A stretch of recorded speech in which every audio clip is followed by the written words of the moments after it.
آج کے اس گہرے اور تفصیلی جائزے میں دنیا کے سب سے مشہور سائنسدان آلبرٹ آئنسٹائن کی زندگی اور ان کے عظیم کام پر بات ہوگی۔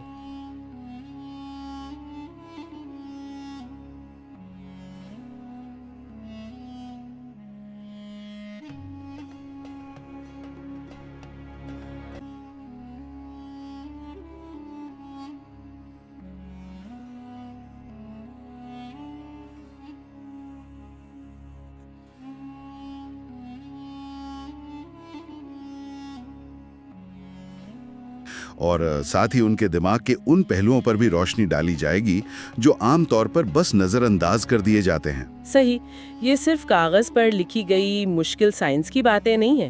میرا مطلب ہے یہ ایک عظیم انسان کی اخلاقی جدوجہد اور کچھ ایسی بڑی تاریخی غلط فہمیوں کی داستان ہے جو آج تک تعلیمی نظاموں میں رائج ہے۔ ہاں، اور اس معلومات کو ایک دلچسپ کہانی میں ڈھالنے کے لیے آج کے مطالعے کی بنیاد انتہائی مستند ذرائع پر رکھی گئی ہے، جن میں 1905 کے اس معجزانتی سال یعنی آئنس میرابلس کی دستاویزات شامل ہیں۔ آہا، اس کے علاوہ آئنسٹائن کے چرائے گئے دماغ کے حوالے سے ویکیپیڈیا کی معلومات بھی ہیں، اور ان کی امن پسندی پر انسٹیٹیوٹ فار ایڈوانس اسٹڈی کا ایک بڑا تفصیلی انٹرویو بھی ہے۔ اور ہم نے جنرل ریلیٹیوٹی کے بنیادی اصولوں پر ان کا اپنا مقالہ بھی شامل کیا ہے۔ ساتھ ہی دی یونیورسٹی آف ٹیکساس کا آئنسٹائن لیٹر پر ایک مضمون اور ایل بی اوکن کا طبیعت کا ایک انتہائی اہم مقالہ بھی اس جائزے کا حصہ ہے۔ اصل میں یہ آخری مقالہ ان کی مشہور زمانہ مساوات کے بارے میں ایک بہت بڑی غلط فہمی کو دور کرتا ہے۔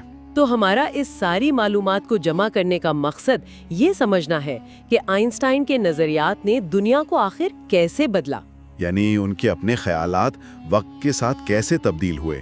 ہاں، اور وہ کون سی باتیں ہیں جو آج بھی عام طور پر بالکل غلط سمجھی جاتی ہیں۔ سچ کہوں تو ان سب باتوں کو ایک ساتھ رکھ کر دیکھنا بڑا حیران کر دینے والا تجربہ تھا میرے لیے۔ واقعی، کیونکہ جب طبیعت کی پیچیدگیوں کو اور تاریخ کے اہم ترین واقعات کو اور انسانی دماغ کے رازوں کو ایک ہی شخصیت میں ملتے ہوئے دیکھا جائے تو سمجھ آتا ہے کہ شخصیت اور اس کے نظریات دونوں ہی کس قدر تہدار تھے۔ یہ صرف ایک سائنسدان کی بات نہیں ہے، یہ ایک ایسے ذہن کی بات ہے جس نے وقت اور خلا کے تصور کو ہمیشہ کے لیے بدل دیا، اور ساتھ ہی انسانیت کے سب سے بڑے بحرانوں کا سامنا بھی کیا۔ ٹھیک ہے، آئیے اس پر تفصیل سے بات کرتے ہیں۔ سیدھا 1905 کے سال میں چلتے ہیں، جسے آئنسٹائن کا موت-زناتی سال کہا جاتا ہے۔ اس وقت حالات کچھ یوں تھے کہ سوئٹزرلینڈ کے شہر برن کا ایک پیٹنٹ آفس تھا۔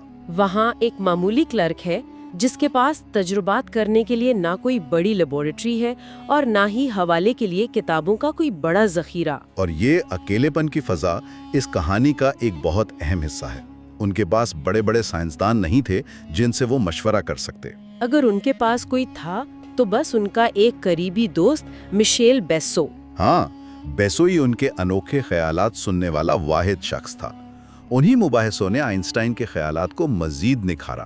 حیران کی بات یہ ہے کہ اس مخصوص حالات میں صرف اس ایک سال کے اندر آئنسٹائن نے 4 ایسے انقلاب آفرین مقالے شائع کیے جنہوں نے اس دور کی طبیعت کی بنیادیں ہلا کے رکھ دیں۔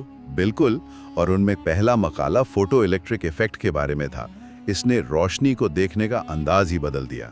اصل میں اس وقت تک یہی مانا جاتا تھا کہ روشنی صرف لہروں یعنی ویوز کی شکل میں سفر کرتی ہے، لیکن آئنسٹائن نے یہ تصور پیش کیا کہ روشنی توانائی کے چھوٹے چھوٹے پیکٹس یعنی کوانٹا کی شکل میں بھی ہوتی ہے۔ اور یہ کوئی معمولی دریافت نہیں تھی، کیونکہ یہی وہ مقالہ تھا جس پر انہیں بعد میں 1921 میں نوبل انعام سے نوازا گیا۔ صحیح، اور پھر دوسرا مقالہ براؤنین موشن پر آیا۔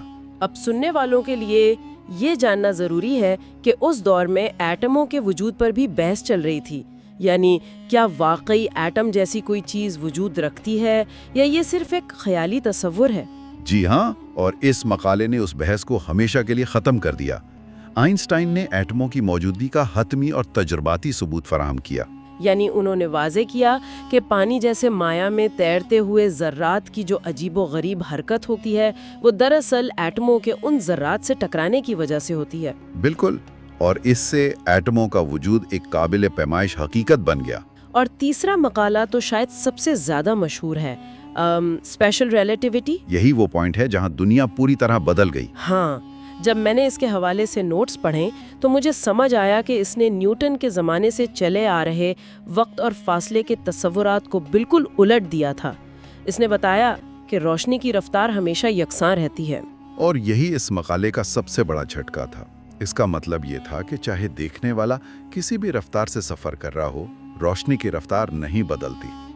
نتیجے کے طور پر وقت اور فاصلہ تبدیل ہو جاتے ہیں، یعنی وقت سب کے لیے ایک جیسا نہیں گزرتا۔ یہ تصور انسانی ذہن کے لیے قبول کرنا واقعی بہت مشکل تھا اس وقت۔ اور اسی سال کا آخری اور چوتھا مقالہ ماس اور توانائی کے رشتے پر تھا۔ اس نے یہ بنیادی خیال پیش کیا کہ مادہ دراصل توانائی ہی کی ایک شکل ہے۔ یہاں جو بات سب سے زیادہ دلکش ہے وہ یہ ہے کہ ایک عام سا پیٹنٹ کلرک جسے سائنسی حلقوں میں کوئی نہیں جانتا تھا، وہ اکیلے بیٹھ کر کائنات کے ایسے راز کھول رہا تھا جنہیں سمجھنا بڑے بڑے سائنسدانوں کے لیے مشکل تھا۔ ہاں، اس کا ذہن عام روایتوں سے بالکل ہٹ کر سوچ رہا تھا۔ یہ بات سچ میں دنگ کر دینے والی ہے۔ ایکسلریشن کو ایک ہی چیز ثابت کر دیا۔ اسے سمجھنے کے لیے ایک بہترین مثال موجود ہے۔ ذرا تصور کریں، اگر کوئی شخص ایک بند لفٹ یا ڈبے میں موجود ہے جو اوپر کی طرف تیزی سے جا رہا ہے، تو اسے بالکل ویسا ہی محسوس ہوگا جیسے اس پر زمین کی کشش ثقل عمل کر رہی ہوں۔ صحیح، اسے زمین کی طرف دباؤ محسوس ہوگا۔ زمین پر کھڑے ہونے اور تیزی سے اوپر جاتی ہوئی لفٹ میں ہونے کا تجربہ بالکل ایک جیسا ہوتا ہے۔ یہ کائنات کو دیکھنے کے نظریے میں ایک بنیادی تبدیلی تھی، کیونکہ اس نے ثابت کیا کہ وقت اور خلا کشش ثقل کی وجہ سے مڑ جاتے ہیں۔ بالکل۔ یہاں آ کر بات واقعی بہت دلچسپ ہو جاتی ہے، کیونکہ جس چوتھے مقالے اور ماس توانائی کی مساوات کا ہم نے ابھی ذکر کیا، اس کے حوالے سے ایک بہت بڑی تاریخی غلط فہمی آج تک رائج ہے۔ ہاں، جس مساوات کو لوگ E=mc² کہتے ہیں۔ جی، اور غلط فہمی یہ ہے کہ زیادہ تر لوگ یہاں تک کہ تعلیمی اداروں میں پڑھائی جانے والی نصابی کتابیں بھی یہ مانتی ہیں کہ جب کسی جسم کی رفتار بڑھتی ہے تو اس کا ماس بھی بڑھ جاتا ہے۔ اسے عام طور پر ریلیٹیوسٹک ماس کہا جاتا ہے۔ ان کتابوں میں میکس بورن اور رچرڈ فیمن جیسے بڑے طبیعت دانوں کی لکھی ہوئی کتابیں بھی شامل ہیں۔ لیکن ذرائع میں موجود LB اوکن کے مقالے نے اس بات کی حقیقت کو بالکل نئے انداز میں واضح کیا ہے۔ تو کیا واقعی رفتار بڑھنے سے ماس نہیں بڑھتا؟ بالکل نہیں بڑھتا۔ اوکن کا مقالہ اس غلط فہمی کی جڑ تک جاتا ہے۔ حقیقت یہ ہے کہ آئنسٹائن کی اصل مساوات E=mc² تھی۔ یہاں جو E کے ساتھ صفر یعنی زیرو لگایا گیا ہے، اس کا مطلب ہے بنیادی توانائی یا ریسٹ انرجی۔ صحیح۔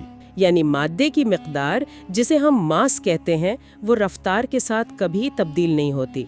ماس ایک مستقل اور انویرینٹ حقیقت ہے۔ تو پھر رفتار کے ساتھ آخر بڑھتا کیا ہے؟ جب کسی جسم کی رفتار بڑھتی ہے تو دراصل اس کی مقدار حرکت یعنی مومنٹم اور کائنیٹک انرجی بڑھتی ہے، نہ کہ اس کا ماس۔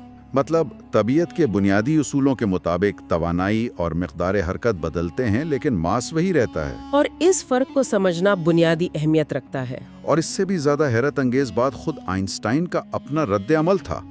جب انہوں نے 1905 میں مادہ اور توانائی کے اس گہرے تعلق کو دریافت کیا تو وہ خود اتنے حیران تھے کہ انہوں نے اپنے دوست کانریڈ ہابکسٹ کو ایک خط لکھا، اور اس خط میں لکھا تھا کہ ہو سکتا ہے کہ خدا اس سب پر ہنس رہا ہو اور اس نے مجھے ناک سے پکڑ کر بیوقوف بنایا ہو۔ انہیں خود یقین نہیں آ رہا تھا کہ کائنات کا اتنا بڑا راز اس قدر سادگی سے ان کے سامنے آ گیا ہے۔ اگر ہم اسے وسیع تر تناظر سے جوڑیں تو یہ دیکھنا واقعی حیران کن ہے کہ ایک سائنسی غلط فہمی کس طرح دہائیوں تک تعلیمی نظام کا حصہ بنی رہتی ہے۔ اساتذہ اور مصنفین نے آسانی کی خاطر ماس کے بڑھنے کے تصور کو اپنا لیا، کیونکہ مساوات لکھنا اور پڑھانا ریاضیاتی طور پر زیادہ آسان لگتا تھا۔ لوگ بنیادی تصورات کی گہرائی میں جا کر انہیں چیلنج نہیں کرتے۔ یہ سچ میں اس بات کا ثبوت ہے کہ اگر کسی بات پر تنقیدی نگاہ نہ ڈالی جائے تو غلط فہمیاں بآسانی حقیقت کا روپ دھار لیتی ہیں۔ بالکل صحیح۔ خیر، طبیعت کی ان پیچیدگیوں سے نکل کر اب ذرا ان کی ذاتی اور سیاسی زندگی کی طرف آتے ہیں، کیونکہ ان کا ذہن صرف طبیعت کے مسائل نہیں سلجھا رہا تھا بلکہ دنیا کے حالات بھی انہیں شدید متاثر کر رہے تھے۔ اور یہ اہم حصہ ہے کیونکہ ان کی زندگی کا یہ پہلو ان کی طبیعت جتنا ہی گہرا ہے۔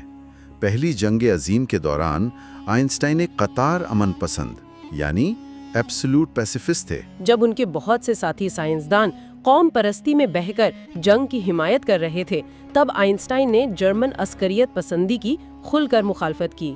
وہ جنگ دوبارہ کبھی نہیں کی تحریک کا سرگرم حصہ بنے۔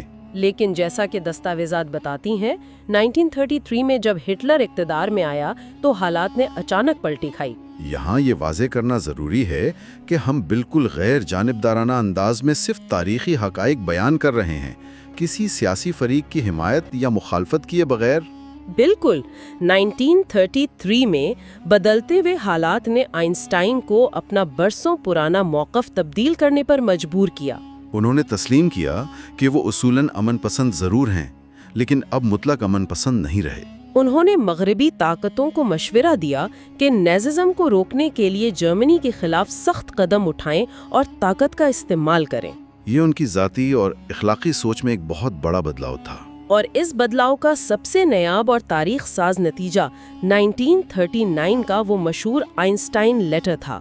ذرائع میں اس کی تفصیل عجیب طرح سے بیان کی گئی ہے۔ جولائی 1939 میں امریکہ کے لانگ آئلینڈ میں آئنسٹائن اپنی چھٹیاں گزار رہے تھے۔ وہ پرسکون تھے اور انہوں نے پاؤں میں صرف سلپرز پہنے ہوئے تھے۔ تبھی ان کے پاس ان کے پرانے شاگرد لیو سیلارڈ اور یوجین وگنر آئے۔ سیلارڈ اس لیے آئے تھے کیونکہ جرمنی نے یورینیم کی فروخت روک دی تھی۔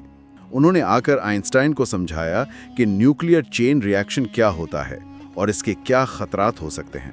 اور اس پر آئنسٹائن کا جواب سوچیں، کتنا حیرت انگیز تھا۔ انہوں نے کہا کہ میں نے اس بارے میں کبھی سوچا ہی نہیں تھا۔ دنیا کا سب سے بڑا طبیعت دان جس کی اپنی مساوات بم کی بنیاد بن سکتی تھی، اس نے اس کے تباہ کن استعمال کے بارے میں سوچا تک نہیں تھا۔ یہ سچ میں حیران کرنے والی بات ہے۔ سائلارڈ دراصل چاہتے تھے کہ آئنسٹائن اپنی شہرت کا استعمال کرتے ہوئے خط لکھیں تاکہ بیلجین کانگو کا یورینیم جرمنی کے ہاتھ نہ لگ جائے۔ لیکن آخرکار یہ طے پایا کہ خط براہ راست امریکہ کے صدر روزویلٹ کو لکھا جائے۔ اور اس ایک خط نے تاریخ کا رخ ہمیشہ کے لیے بدل دیا، کیونکہ اسی کے نتیجے میں مینہٹن پروجیکٹ کی بنیاد رکھی گئی۔ اس واقعے کے بعد جو ہوا وہ سب جانتے ہیں۔ 1945 میں ہیروشیما اور ناگاساکی پر ایٹم بم گرائے گئے۔ جب میں نے اس پر نوٹس پڑھے تو سچ میں رونگٹے کھڑے ہو گئے کہ آئنسٹائن کو اس خط پر زندگی بھر بے حد پچھتاوا رہا۔ انہوں نے بم خود نہیں بنایا تھا، لیکن ان کی مساوات اور ان کا خط اس عالمی تباہی کی وجہ بن گئے تھے۔ اس سے ایک اہم اور سنگین سوال پیدا ہوتا ہے کہ کیا ایک سائنسداں اپنی ایجاد یا اپنے نظریے کے مستقبل میں ہونے والے استعمال کا ذمہ دار ہوتا ہے؟ آئنسٹائن کی آخری عمر کی زندگی اس اخلاقی کشمکش کی زندہ مثال تھی۔ اپنی زندگی کے آخری حصے میں انہوں نے اس تباہی کو روکنے کے لیے خود کو وقف کر دیا۔ انہوں نے فلسفر برٹرنڈ رسل کے ساتھ مل کر مشہور آئنسٹائن رسل مینیفیسٹو پر دستخط کیے۔ اور اس مینیفیسٹو کا پیغام انتہائی طاقتور تھا کہ اپنی انسانیت کو یاد رکھیں اور باقی سب بھول جائیں۔ واقعی ایک ایسی نصیحت جو آج کے دور میں بھی اتنی ہی اہمیت رکھتی ہے۔ خیر، ان کی وفات 1955 میں ہوئی، لیکن یہاں سے ایک انتہائی عجیب اور کسی حد تک پریشان کن واقعہ شروع ہوتا ہے۔ ہاں، ان ذرائع میں تھامس ہاروے نامی ایک پیتھولوجسٹ کا ذکر ہے جس نے ان کا دماغ چرا لیا تھا۔ آخر یہ سب کیسے ہوا؟ یہ سائنسی تاریخ کا ایک عجیب و غریب حصہ ہے۔ آئنسٹائن کی وفات کے بعد تھامس ہاروے کے پاس ان کا آٹوپسی کرنے کی ذمہ داری تھی، لیکن اس نے خاندان کی اجازت کے بغیر ہی ان کا دماغ نکال لیا۔ اس کا مقصد اس دماغ میں اس ذہانت کا راز ڈھونڈنا تھا جس نے کائنات کو سمجھنے کا انداز بدل دیا تھا۔ ہاروے نے اس دماغ کو قریب 240 ٹکڑوں میں کاٹا اور انہیں پلاسٹک جیسے مواد میں محفوظ کیا، اور پھر کئی سالوں تک میسن جارز یعنی شیشے کے برتنوں میں چھپا کر رکھا۔ یہ بات سننے میں کسی تھرلر کہانی جیسی لگتی ہے سچ میں، لیکن جب ان 240 ٹکڑوں پر دہائیوں بعد تحقیق شروع ہوئی تو آخر انکشافات کیا ہوئے؟ کیا واقعی ان کا دماغ عام انسانوں سے مختلف تھا؟ کچھ دلچسپ انکشافات ضرور سامنے آئے۔ مثلاً 1980 کی دہائی میں میرین ڈائمنڈ کی تحقیق نے بتایا کہ ان کے دماغ میں گلیل سیلز کی تعداد عام لوگوں کے مقابلے میں زیادہ تھی۔ گلیل سیلز کو دماغ کی مینٹیننس کرو یا دیکھ بھال کرنے والے خلیے سمجھا جا سکتا ہے۔ صحیح ہے۔ یہ تعداد خاص طور پہ بائیں حصے میں زیادہ تھی، جو حصہ معلومات کو جوڑنے اور نئے خیالات پیدا کرنے کا کام کرتا ہے۔ اور اس کے علاوہ بھی دماغ کی ساخت کے حوالے سے کچھ دریافتیں ہوئیں، جیسے کہ کوئی حصہ غائب تھا؟ جی ہاں، میک ماسٹر یونیورسٹی کی تحقیق میں یہ سامنے آیا کہ ان کے دماغ کا ایک حصہ جسے سلوین فشر کہتے ہیں وہ غائب تھا۔ ماہرین کا خیال ہے کہ اس حصے کے نہ ہونے کی وجہ سے شاید ان کے دماغ کے مختلف حصوں کے درمیان رابطہ عام دماغوں کی نسبت بہتر اور تیزی سے ہو پاتا تھا۔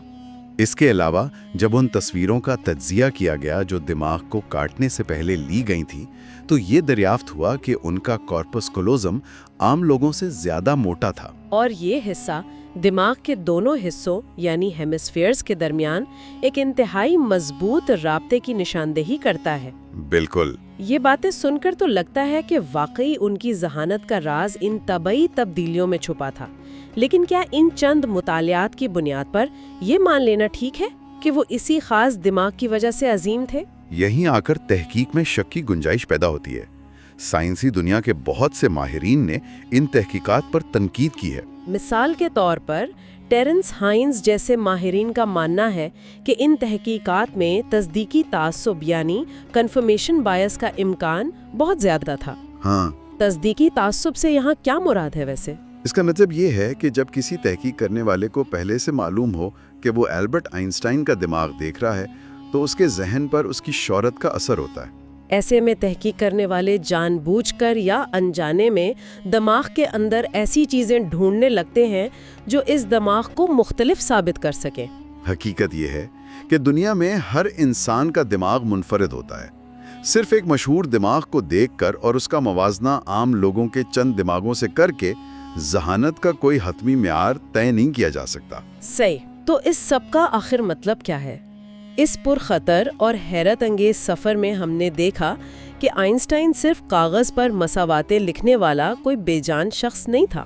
وہ ایک تنہا سوچنے والا پیٹنٹ کلرک تھا اور ایک ایسا امن پسند تھا جو حالات کے جبر کے تحت حقیقت پسند بننے پر مجبور ہوا، اور ایک ایسا ذہن تھا جس نے کائنات کی سمجھ بوجھ کو بالکل نئی سمت دے دی، لیکن ساتھ ہی ان کے اپنے نظریات جیسے بنیادی توانائی کی مساوات کو آج تک تعلیمی اداروں میں آسانی کی خاطر غلط پڑھایا جاتا ہے۔ اور یہی اس ساری گفتگو کا سب سے اہم نچوڑ ہے۔ معلومات کے اس تیز ترین دور میں جہاں ہر وقت نئی چیزیں سامنے آ رہی ہیں، اہم بات صرف خبریں پڑھنا یا حقائق کو رٹنا نہیں ہے۔ اہم بات یہ دیکھنا ہے کہ وہ حقائق کہاں سے آئے ہیں اور ان کے پیچھے کی پوری کہانی کیا ہے۔ تنقیدی سوچ اپنانا اور رائج تصورات پر سوال اٹھانا ہی اصل سیکھنا ہے۔ اگر انہوں نے اپنے دور کی طبیعت پر سوال نہ اٹھائے ہوتے تو کیا طبیعت یہاں تک پہنچ پاتی؟ ان کی ذہانت صرف ایکویشنز میں نہیں تھی بلکہ اس ہمت میں تھی جو پرانے تصورات کو غلط ثابت کرنے کے لیے چاہیے ہوتی ہے۔ بالکل صحیح کہا۔ بنا سوچے سمجھے معلومات قبول کرنے کے بجائے سوال اٹھانے کی عادت ہی اصل ذہانت ہے۔ اور جاتے جاتے ایک فکر انگیز سوال چھوڑے جا رہی ہوں۔ ضرور۔ جیسا کہ ہم نے بات کی، آئنسٹائن کے دماغ کی ساخت عام لوگوں سے کچھ مختلف تھی، لیکن سوال یہ پیدا ہوتا ہے کہ کیا وہ اس خاص دماغ کے ساتھ پیدا ہوئے تھے جس نے انہیں اتنا ذہین بنایا، یا پھر کائنات کے سب سے پیچیدہ رازوں پر دہائیوں تک گہرا اور تجریدی یعنی ایبسٹریکٹ غور و فکر کرنے کی وجہ سے ان کے دماغ کی طبیعی ساخت خود بخود تبدیل ہو گئی تھی؟ یہ واقعی ایک بڑا سوال ہے، کیونکہ آج کی دنیا میں ہم جانتے ہیں کہ انسانی دماغ نئی چیزیں سیکھنے پر اپنی سخت بدل سکتا ہے، جسے نیورو پلاسٹیسٹی کہتے ہیں۔ تو کیا ان کے لازوال خیالات نے ہی ان کے دماغ کی شکل بدل دی تھی؟ یہ ایک ایسا سوال ہے جو واقعی ہم سب کو سوچنے پر مجبور کر دیتا ہے۔ بالکل ایسے ہی ہے۔ تو اس گہری گفتگو اور معلومات کے سفر میں ہمارے ساتھ شامل ہونے کا شکریہ۔ اگلی بار تک کے لیے نئے سوالات اٹھاتے رہیے اور حقائق کی تلاش جاری رکھیے۔